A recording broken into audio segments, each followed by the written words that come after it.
In this video, we are going to talk about how cars keep you poor. So before starting this video, please like this video and subscribe to this channel for our future updates. This world has an obsession over cars. It sort of makes sense considering how most of our cities are laid out, and the desire for suburban living basically requires almost everyone to not only own a vehicle, but to spend a considerable amount of time in it while going from place to place.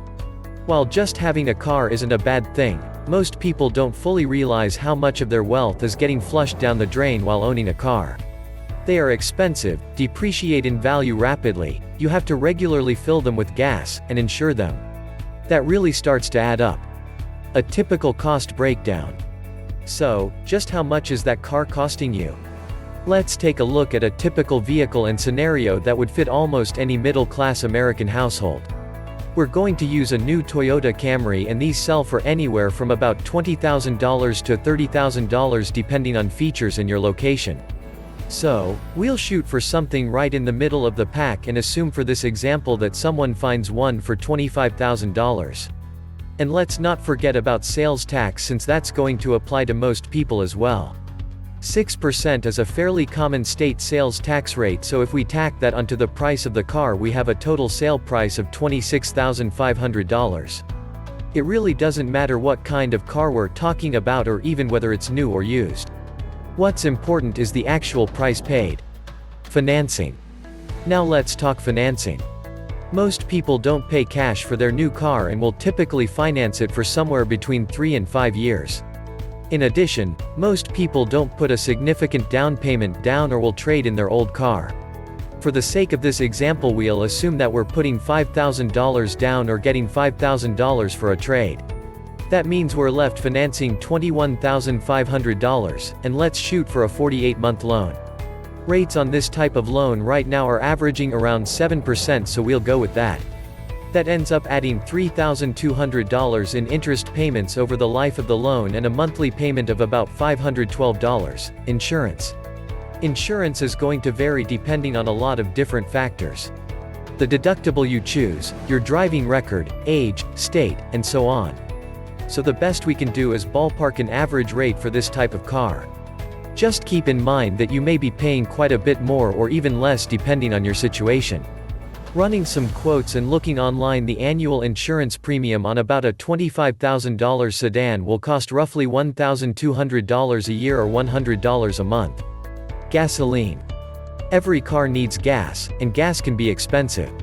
Luckily for this example, we have a car that gets decent gas mileage, and it's rated for roughly 20 mpg city and 31 mpg highway. We'll average it out and assume an overall mpg of 25. The average person drives 12,000 miles each year.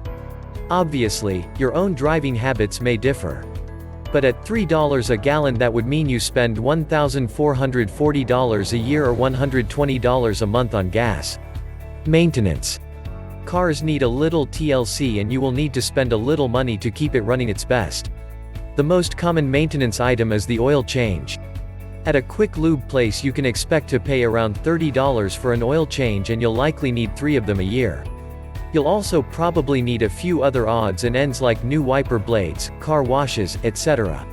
So we'll allocate another $50 a year to cover those miscellaneous expenses. Regular maintenance costs are going to be around $140 a year, and you can probably expect to pay about $100 or so on annual vehicle registration. Just to keep things simple, we'll call these miscellaneous expenses $20 a month. Total monthly breakdown. Car payment equals $512, insurance equals $100, gas equals $120, maintenance equals $20, total equals $752. It's amazing how fast that adds up, isn't it? We're talking $750 a month just to drive a middle-of-the-road sedan. And that's with a 20% down payment, a good credit score that gets you a decent interest rate, and a clean driving record that keeps your insurance premiums down. Just imagine if you can't get a rate for 7%, don't put any money down, or your insurance premiums are nearly double because of a few tickets on your driving record. You could easily be approaching $1,000 a month. If you earn $40,000 a year, you're spending nearly 25% of your gross income on a vehicle that only decreases in value each year that you own it. Multiple vehicles and luxury cars.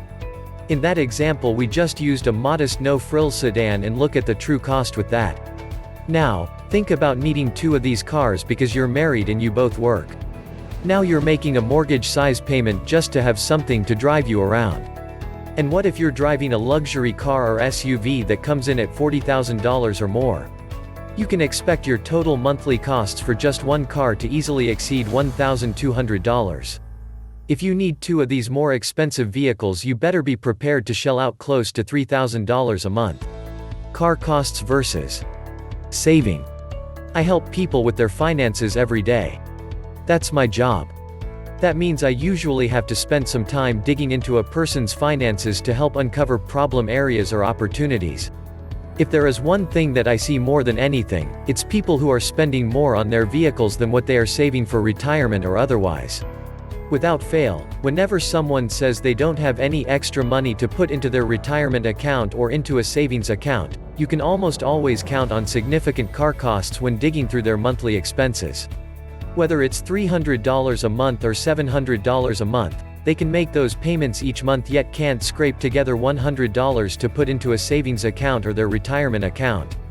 Here's a rule of thumb: if your total car costs exceed what you're able to save, you have more vehicle than you can afford. That means if you're paying $500 a month to keep your car on the road yet can't come up with $500 each month to stick in your savings or retirement account, you're in trouble. You will never build the wealth you want by throwing more money away on a vehicle than you can save or invest. That money you apply to a car payment, gas, insurance and everything else doesn't come back. You do not make money and it is not an investment. At the same time, if you can afford to spend $1,000 a month on your vehicle and still save $1,000 a month, that's great. Sure, you could still save more money if you cut down your car costs, but at least you are matching every dollar that goes out and putting it into something that is an asset and an investment. At the bare minimum, that is how you need to look at it. You have to at least be saving as much as you're spending. How to make sure your car doesn't make you poor. As you can see, a car can make you poor pretty fast. The costs add up, and if you're spending more money on a mode of transportation than what you're setting aside for the future, it's going to take a long time to build wealth. Unfortunately, most of us need a car. That's just the reality of it all. But you can take some steps to make sure that you're keeping your car costs as low as possible so that you can focus on building wealth, not just maintaining a vehicle year after year. Used versus new. It goes without saying, but a used car is going to save you money. Remember, cars depreciate in value, often as much as 20% each year. If you can buy a used car even just a year old, you could save thousands of dollars, which translates to less interest when financing and a lower monthly payment. If you are looking at a new car, that's fine too, as long as you plan on owning the car for a long time. When you get into trouble is when you keep buying a new car every 3 or 4 years without paying off the first one, or just barely paying it off before buying a new one. This creates a vicious cycle of constantly spending more than you need to.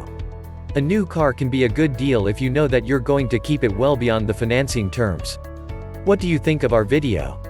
Let me know in the comment section below. If you enjoy this video and want to hear from me again, be sure to hit that subscribe button before you go. Thanks for watching.